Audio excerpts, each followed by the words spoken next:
Good evening, good morning, good afternoon, and a warm welcome to this conversation that engages with technology cooperation in the fourth industrial revolution. This is indeed a very important theme that all of us must engage with in 2022, and this is a good time for us to learn from the past 2 years and build on that. To do that, we have a very eminent panel with us today. We have Hans Vestberg, Chairman and CEO, Verizon Communications, and Chair of the Edison Alliance, the work that he's doing with the forum. We have Sunil Bharti Mittal, Chairman of Bharti Enterprises, a very eminent name in the digital sector, someone who's been engaged with the forum for a very long time, and Minister Paula Ingabire from very dynamic country of Rwanda, where she's in charge of information and communication technologies and innovation. Before we move to the business end of this discussion, let me at this point invite all our online participants to engage with us via the Slido QR code on your screens. Please point the smartphone at the QR code, follow the link, and select the tech cooperation session. And do send in your questions and comments for the excellent speakers we have with us on this panel. We will first invite our speakers to briefly share their thoughts on the theme and the prognosis for the year ahead. I will thereafter pose a few questions and engage the panelists in a conversation, and then bring in audience comments and interventions into the mix. Please feel free to pose your questions as they occur to you, and we will try and include them in the conversation. But before I ask the panelists to share their opening thoughts, let me share some framing observations. It would be safe to say that the need for tech cooperation has never been greater. As businesses, societies, and individuals, we have never been more dependent on technology and indeed on our digital platforms. The pandemic has only accelerated this reliance. We have used innovation in responding to the pandemic. For example, the tech-enabled vaccine efforts. We have relied on technology for our livelihoods during the pandemic, what we call the work from home age. And of course, we rely on the digital for connecting as families and communities. For example, the panel discussion today that we are all a part of. We can all agree that making technology available to all has to be a global imperative in the days ahead. And therefore, cooperation becomes crucial to offer access at appropriate price points to include many who have been underserved until now. And we need to do this at scale and with speed in a manner that fosters confidence among all stakeholders. The global south and the emerging economies will experience their largest transformations in the fourth industrial revolution.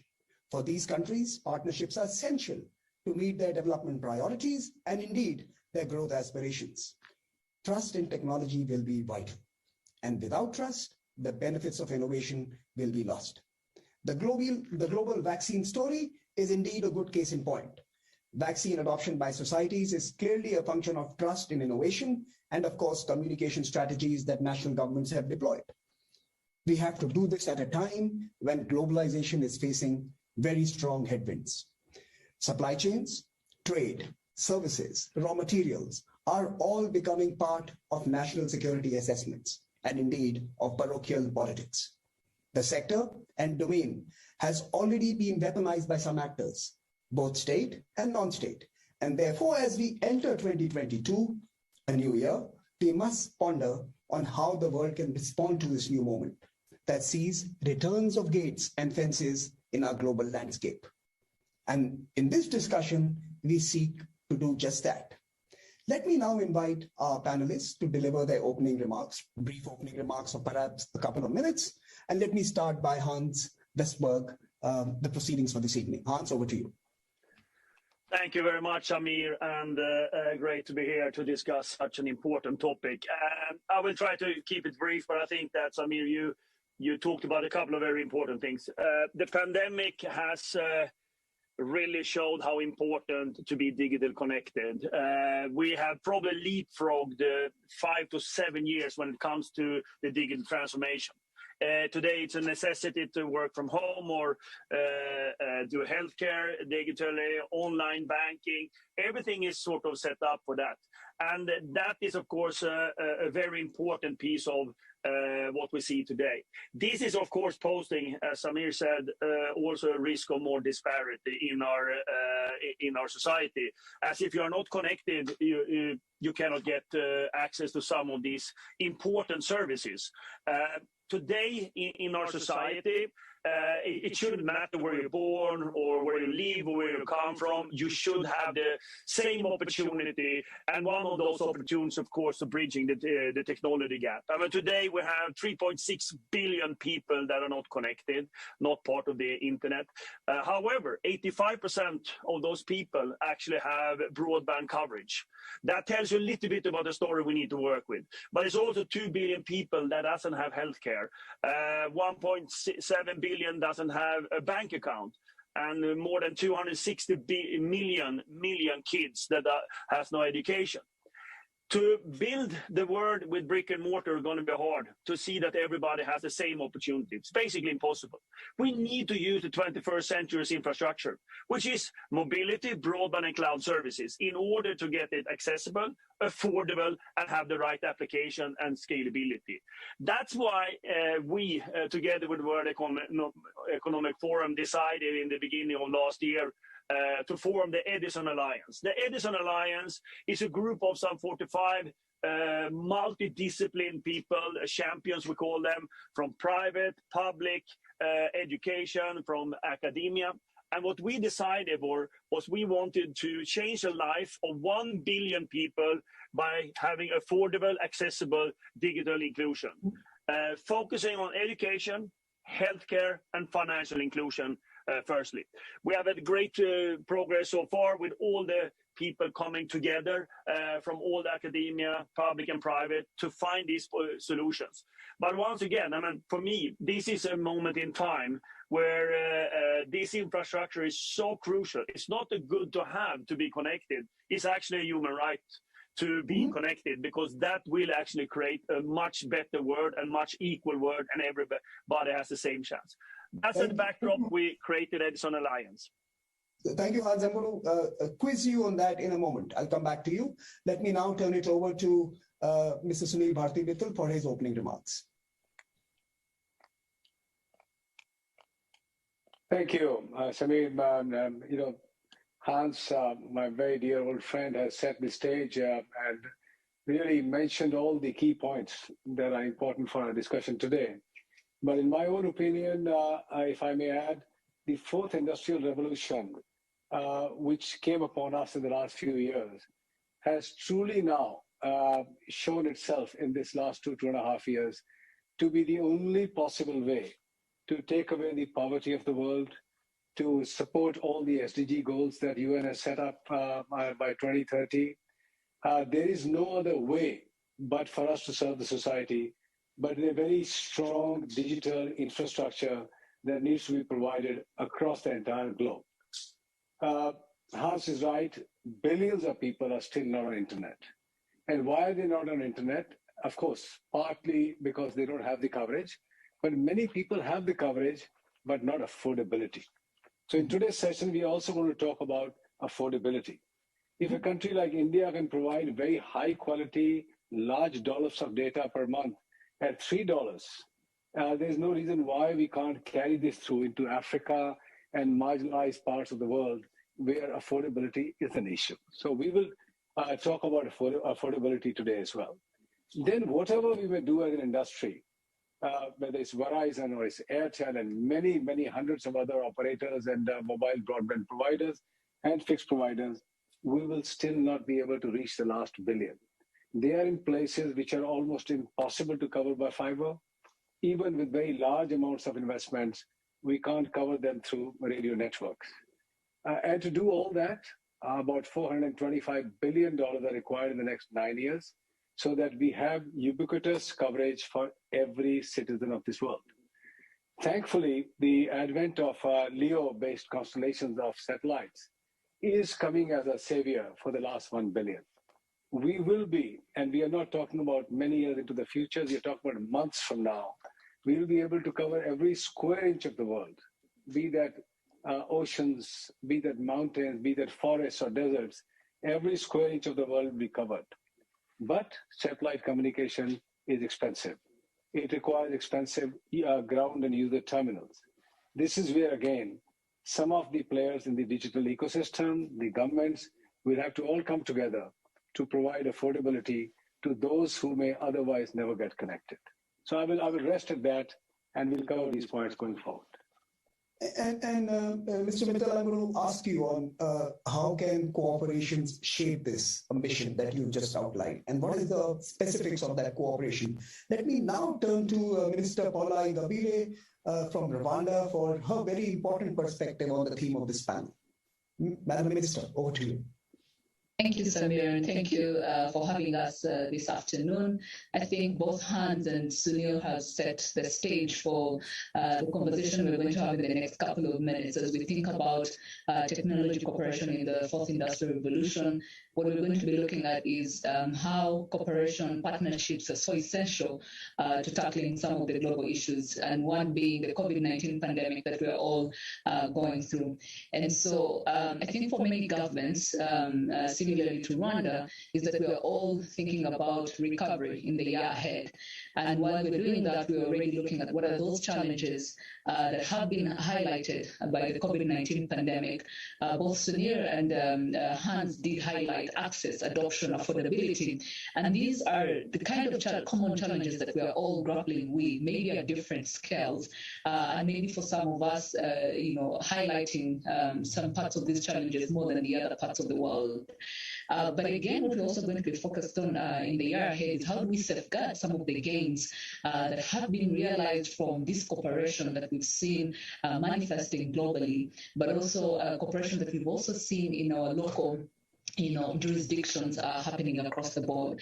Hans did talk about the Edison Alliance, which has championed the 1 billion lives challenge that is already going on. We focused on about 3 areas, access to quality education, financial inclusion, as well education, financial inclusion, as well as agriculture. And so one of the things we're looking at before I close up on this is the lighthouse countries. And what we're looking to do is how do we create a network of like-minded countries that are able to galvanize the partnerships and collaborations that we need to sort of drive the digital transformation that we need to see across the board. Really looking at the commitments that the network and the Edison Alliance has created to drive these kind of partnerships. So as I close on my remarks, the key things that we're going to be looking at is how do we inspire technology transfer across the different jurisdictions? How do we enable the right skills that are needed to drive this kind of transformation? How do we unlock innovative financing models that are going to drive accelerated implementation? And lastly, as policymakers, how do we put in place an enabling policy and regulatory environment that is going to nurture this kind of innovations across the board? So in a nutshell, I think these are some of the things that we're going to be focused on, and it's such a timely conversation. Thank you, Madam Minister. Hans, let me turn back to you and actually ask you to expand on the imperatives you clearly stated, the business imperatives of responding to some of the real-world challenges. How widespread is the appetite for businesses to do this? And in your view, how and why should businesses build responsible behavior, responsible imperatives into their strategies? Thank you. I think that we have seen a dramatic change over the last 5 to 10 years from corporation to see that they are managing all stakeholders, stakeholder capitalism, and that's really to see that you actually are having your shareholders, your customers, your employees, but also society doing responsible business. And that hangs together in order to have a successful company. I think that many corporations feel like that. And if you're a technology company, it's very obvious that you should be part of this when it comes, for example, in our case, broadband, STEM education is very, very important for our future. And that's also where we put our responsible business. I mean, Verizon will, between 2020 and 2025, invest $3 billion billion in education in schools in the United States, where we have our majority of our business, when it comes not only having broadband access, but also the device and the application and the education for the teachers, in order to see that this is not just a philanthropy. For us, this is a business, part of our business strategy, and that's how I see the technology company, but any type of company should see that what are their contribution to the society and how that hangs together with their overall strategy. So the only thing I say, it has to be part of the strategy. It cannot be philanthropy. Even though I love philanthropy, but if you're going to have it in a private company, it has to be part of the strategy that you serve all the stakeholders. And that's how we do it here with technology. So, Hans, is there a case for industry-led or industry government-led or maybe a multi-stakeholder arrangement that catalyzes and incentivizes adoption of these principles in businesses? Do you think it is still too ad hoc and still too personal? No. I don't think so. It's much more structured like that, and that's how the Edison Alliances came together. Even though I'm coming from the private sector, I've spent a long time with the SDGs, with the UN. I'm in the board of the UN Foundation. I go in between these two different type of words, and I try to get them together, because ultimately it's not one company, not one government, one unit that can solve the problem with digital inclusion.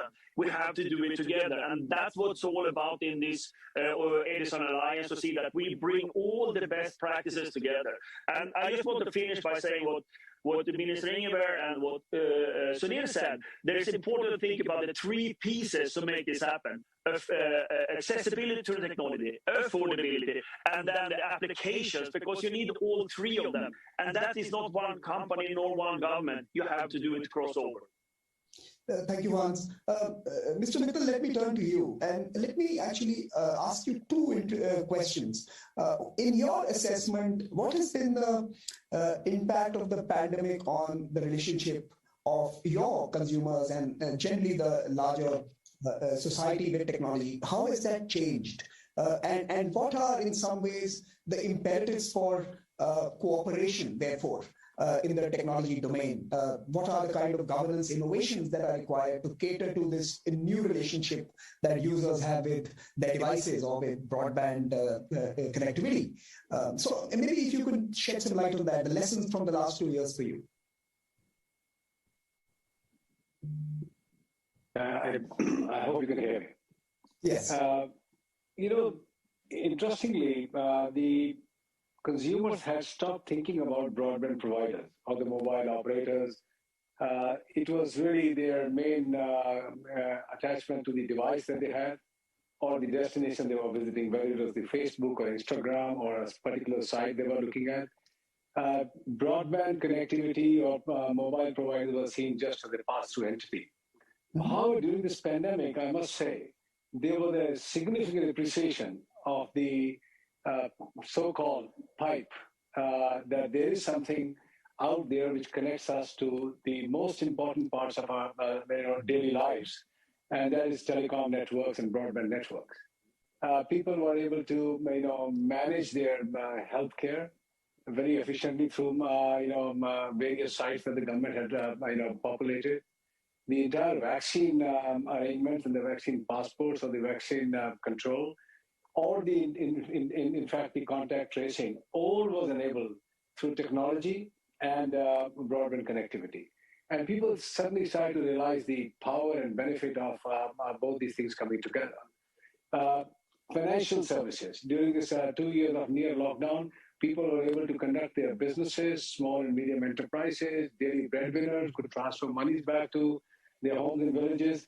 All this came alive, and the absence of physical infrastructure like bank branches or going to an ATM, all this was enabled by the mobile and digital networks. Food delivery at home. So the other very important aspect was people had to kept on getting their food in timely manner and efficient manner. So I think the power of digital connectivity and the digital players really accelerated in the last 2 years. And importantly, even the government and the regulators suddenly woke up that it's easy to go and win elections by committing for subsidized foods, free electricity and water to every home. And in cases like India and some of the other developing countries, gas stove and gas cooking at home. And all these things, suddenly brought also government as a stakeholder to say perhaps an affordable, high-quality broadband connectivity to each and every citizen is important too. Yet, there is one big element missing, and that is funding for a very large spread of infrastructure that needs to come through. How do we, on a global basis, bring all the stakeholders together, in which regulators and governments have a big role to play, but also the OTT players who benefit from the connectivity, the broadband players, who spend hundreds of billions of dollars to get some share of their gains that they get out of digital connectivity. Recently, the European operators, a very large number of them came together to put out a letter to say the OTT players, the digital players need to start to partake some of the responsibility to roll out new age digital, high quality, high speed broadband networks. So this truly requires a universal approach. This can't be left just on the shoulders of mobile and broadband players. Then they keep on investing, looking at 3 or 4% IRR each year, and everybody else in the ecosystem transfers the value on one side, and government keeps on taking a lot of money out of auctions or out of taxes on the mobile industry only. So there needs to be a new order. So there's a question from the audience already, and I want to bring that in because there's another important set of stakeholders that people are worried about. Of course, we talk about the workforce displacement and what it does to jobs. But besides the future of work itself and the future of jobs, there is also the SMEs. And there is a chance to reinvigorate the SME sectors and make them part of the news story. But there is also a fear that you will subsume them. The big players will, in some ways, cannibalize their presence. How do we engage and protect and rather strengthen these two aspects of our fourth industrial revolution life? Well, I think it's a very important question. And any society, any industry, any country cannot survive with a very robust distributed supply chain, especially when the world is again rewriting the supply chain, moving large parts out of China. It is flowing into a very equitable basis in every society. I mean, without look at electronic industry, for example, manufacturing industry. A lot of small industries are coming up supplying components to the big players. Automobile is a classic example where India has mushroomed a variety of small, medium enterprises which are fueling their supplies into the larger players. So in my same with food, same with the kirana shops in India, the mom and pop shops. What we need to do is what Hans mentioned, make it a business case to accelerate their digital adoption. I think that is where many of us are already working to ensure millions of SMEs are being served by my company, for example, so that they have the right tools, they're on the cloud, they have training, so that they can participate in the digital new wave of ecosystem. And I'll come back to you on what do you want in the year 2022, but I'll come back a little later on what could be some types of cooperation that we must focus on. But let me turn to Minister Ingabire. Madam Minister, in your assessment, what is the role of policy and governments in ensuring technology is addressing these common concerns, the global issues we just spoke about? And more importantly, as an audience question asks, how can we cooperate to enable leapfrogging rather than just catching up by those who had been left behind in the previous technology waves? So is there a moment to do more than just catch up and to actually help new nations and new communities take leadership?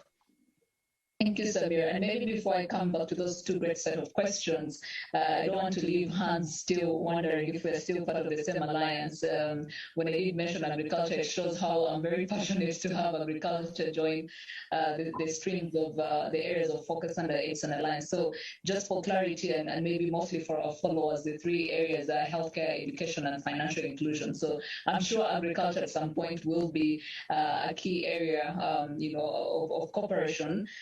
Given that we have many of our economies that are dependent on this as a source of growth for many of the African countries. But back to your questions, the two questions you asked, Samir. technology is so central to providing solutions. And when we think about the role of policy and governance, I think in many ways, for me, it's the ability to build trust and for people to look at technology as an opportunity, not a threat. And I know some of the big ethical questions that continue to loom. An example is the use of personal data. You know, people wondering how much of their personal data they have to give up to get better services, to get more targeted services that will really support the needs that they have. I think we've seen so many questions, you know, and examples around how many people are willing to, you know, give up data on their driving habits so that they can get better discounts on their, you know, on the insurance that they could get. And so there's all this conversation around, you know, trust and how we can reinforce trust through policy. But I think at the end of the day, the key thing around the role of policy and governance is to provide that openness and transparency. How do we communicate better using policies? How do we provide greater transparency using policies? Because at the end of the day, trust is the oxygen of these emerging and fourth industrial technologies that we are deploying. On that note, even as we just to tie to the second question, which is really around how do we cooperate to leapfrog? And I think Rwanda is a perfect example for that, when we worked with both the World Economic Forum in creating performance-based regulations around drones. Now, when we were deploying a use case around drones, there wasn't any existence of a global standard around you know, drone regulation. So we could have chosen as a country to really be in the wait-and-see mode until someone else puts in place some regulations that can be globally you know, embraced, and then we decide to deploy some use cases. But what we were focused on was how do we address challenges that were so eminent to us at that point in time? And one of them was around healthcare. It was how we can deliver timely medical products to some of the rural hospitals. And drones seemed like a very good you know, solution to addressing some of this challenge that we had, which was really around timeliness and you know, reducing on the wastage that was happening, especially when you're looking at blood products. So in doing so, I think what we've seen is that the cooperation that we had with forums like the World Economic Forum was the ability to create regulations that were agile enough to adapt to the changing need of the drone technology. And this could apply to any other you know, fourth industrial revolution technology, AI, automated vehicles, blockchain, drones, and IoT. But at the same time, I think the challenge we're faced with as policymakers is that the accelerated pace of innovations and digital transformation, we're not able to match that. So when it comes to the pace at which we develop policies and regulations, you can't regulate what you don't know. And so in many times, if you have so many innovations that are happening, the question is, how do you create these agile governance frameworks? How do you create an agile process of building policies and regulations in a way that you don't stifle innovation, but at the same time, you are protecting, you know, any unintended consequences or misuse of these technologies. So as we address these challenges, and just to close on this point, I think there are common challenges around privacy, data sharing, cybersecurity, and the key thing for us is how we build our policies and regulations in a way that is going to safeguard and build the trust that is needed as we deploy many of these solutions. So I'm going to actually turn to both Hans and Sunil to speak on the trust issue, because there is a whole new mood, surveillance capitalism, techlash, and many other hashtags do the round on social media. But Madam Minister, let me ask you another question. Sitting in Africa, the future belongs to you. One of the fastest growing regions of the world, one of the most best governed countries, Rwanda. How do you see this new moment in globalization, where we are seeing contests emerge? We are seeing the big power contest over control of technology, politics, economic pipelines.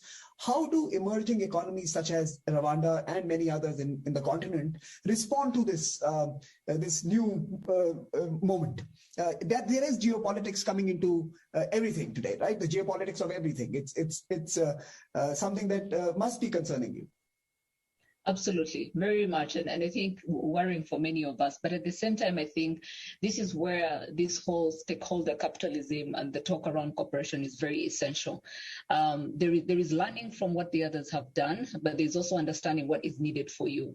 And I want to tie it back to the previous question you asked around leapfrogging, because with all this contest happening, around the world, if you remain in a wait and see mode and you're really trying to see how others going to figure it out, then most likely leapfrogging will not happen.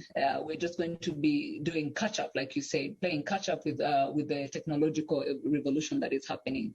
Yet at the same time, we have immense opportunities for developing countries such as ours, where you don't have legacy infrastructure, you don't have legacy policies, so that is already an opportunity to leapfrog. And so the idea for us again is how are we leveraging all these collaborations and partnerships, and really looking at some of these global debates that are happening in a lens that is going to support the transition that we are trying to make for our economies.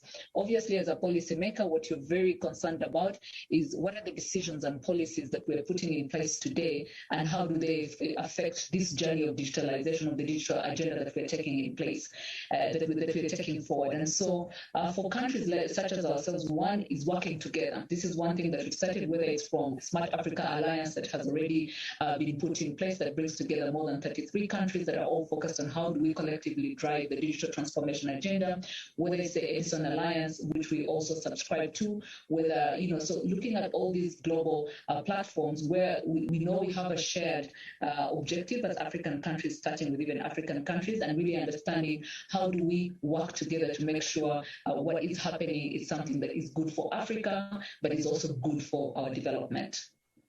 So clearly, you're hoping that Africa will be able to benefit from all partnerships rather than being forced to choose sides here, and in some ways. And let me now turn to both Hans and Sunil to respond to the trust question, something that Minister Ingabire had raised in her intervention. How do you build trust? What can we do to rebuild confidence in our consumers, users, and society, which seem to believe that technology has, in some sense, been taking them to places they don't want to be in? And how do you navigate this new geopolitical moment where different power groups are competing for shaping the fourth industrial revolution? So Hans, can I turn to you, please? Yeah, no, first of all, I think Minister Ingabire has a very good read on what needs to be done. Agile governance and regulation are going to be important because technology is moving fast. I think one of the most important things, of course, is transparency for companies that are working in this world, because ultimately you're going to be judged by your customers, how you are acting and what you do with their data and how you share it or not share it. I think that's going to be the most important. There's going to come so much new technologies constantly, so regulate technology is going to be hard, but regulate the transparency of corporations is going to be important. And we have actually seen over the last 2 years a very important move from our consumers, trying to understand, asking more questions about their data, etc. And we give them more options as well in order to decide over their own data. I think that's going to be very important for companies like ours. And I think we're going to be judged by that ultimately, how transparent we are, because ultimately there are so many people on earth, there are so many different views on what is risk for different people. They need to have a choice to actually choose that, because technology is going to be embedded in our society. It's going to be crucial for having a successful and equal world. So we just need to use it, but we need to find a framework for it. So I think that collaboration between what corporations are doing and what governments are doing is absolutely crucial. And I see that start happening right now. And that's the way forward. And how do you navigate the political moment? At the political moment, I think that in general, there are so many different facets of politics when you're running a global corporation. I think that what we have decided is that we speak up on things that are important for our strategy and our employees and our stakeholders. And that's how we connect it. Even though I personally can have opinions about things happening in the world, we speak up when we think it's important for our stakeholders and how we succeed as a company. Is that diversity in the workplace, or it's equal pay and things like that? Then we speak up also politically in order for us to show that we're behind our stakeholders. Thank you. Sunil, over to you. The issue of trust, rebuilding trust or strengthening trust, and of course, navigating this political moment. Technology always is a double-edged sword. It's always been. Historically, every technology, unfortunately, also brings with it, some negatives, and therefore it becomes the job of all stakeholders to ensure that as we harvest all the goodness of technology, we minimize, it's probably impossible to eliminate, we minimize the negative stuff that comes out of technology. Customers are right today when one of the most important sources of the fourth industrial revolution is data. And everything now depends on data across the globe and is free flowing all the time. Can the customer have trust of the entire ecosystem, be that the operators who connect them or the sites there where they land at the destination and the connected financial infrastructure across the globe, so that their data is safe, they have the privacy when they conduct their routine or jobs behind the digital framework, and importantly, there is no abuse of the same. This is where I would say all of us, whether it's through World Economic Forum, through Anderson Alliance, through United Nations, through our conversations with regulators, and of course the platform of ages like GSMA, we try to work as much as possible towards mitigating this stuff. Every company of ours or in the ecosystem put a lot of stuff around cybersecurity, around data protection, importantly also ensuring that the customers are safe, our children are safe in terms of abuse of some of the data and digital negativism that can happen. But in the end, I think this is absolutely a large-scale international effort and alliance that is required. This is no different from nuclear disarmament, just in the lines of where we have ensured for long decades that the nuclear proliferation does not happen around the globe. Equally, I think we have to ensure that we have a very strong alliance where we do not allow those actors who are going and compromising customer data, nations' data, or are indeed corrupting the minds of some of our young people across the globe to put out a discourse which is unfriendly to nations, which is against society, religious issues, intolerance issues. All these things need to be controlled. It's a big task. We have unleashed a huge tiger out there with the technologies that have come out. It's very easy to go and put up a site today and start to disseminate whatever you want. Governments are aware, regulators are aware. I think our politicians are aware that we need to continuously arm ourselves up to ensure that the world and society at large is safe. One of the areas where each one of us are working is putting a lot of investment in the area of cybersecurity. If you see the last 4 or 5 years, there are now so many cybersecurity companies, specialists in each area, supporting the digital ecosystem and evolution to mitigate and eliminate as much as possible the risk of digital connectivity. I have to intervene because we are running out of time. It is very difficult to capture a very rich set of interventions from all of you, but I take away 3 ideas that I think are central. One is what Minister Ngabire clearly outlined as being agile governance, agile regulatory frameworks, principle-based and outcome-based, and in many ways serving society and progress of people. The second idea that I take back is what Mr. Mittal suggested. We need a new war chest to ensure that we are able to serve the last human being on the planet. Technology is available to all, and how do we create that financial architecture in the future is going to be extremely important. And finally, something that Hans mentioned has remained with me, that we need to create a multi-stakeholder and a multi-layered engagement framework that actually builds sustainable responsibility into business models, because you're actually serving your bottom lines as well as society when you do that. Now with that, let me turn it over to Jeremy Jurgen, the Managing Director at the World Economic Forum, for his closing comments.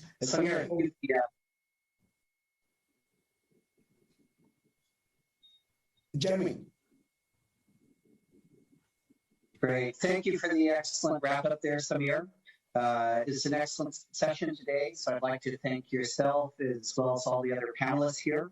I'd also like to reiterate my thanks for the support and efforts throughout the year that we've had from Hans, Sunil, and Ministry on our collective work. This includes both the Edison Alliance, where we're actively working with a number of companies, national governments, NGOs, to address the challenges of access and make sure that this is done in a way that's equitable and that everyone can benefit from the fourth industrial revolution. I'd also like to highlight the work that we've done that Minister Ngubire referenced in Rwanda, where we've worked not only on drone delivery systems for healthcare, but also looking at how we can use new advances in artificial intelligence to facilitate care in the country, and we're exploring new domains. These are all extremely important efforts, and we wouldn't be able to do it without the collective support of our partners and governments around the world in each of these areas. I'd also like for the audience who's joined us today, I'd invite you to visit our website. You can go more in depth on each of these initiatives that we've discussed today. You can also learn about the work that we're doing around cybersecurity, trust, and digital security. Sunil referred to this in his remarks.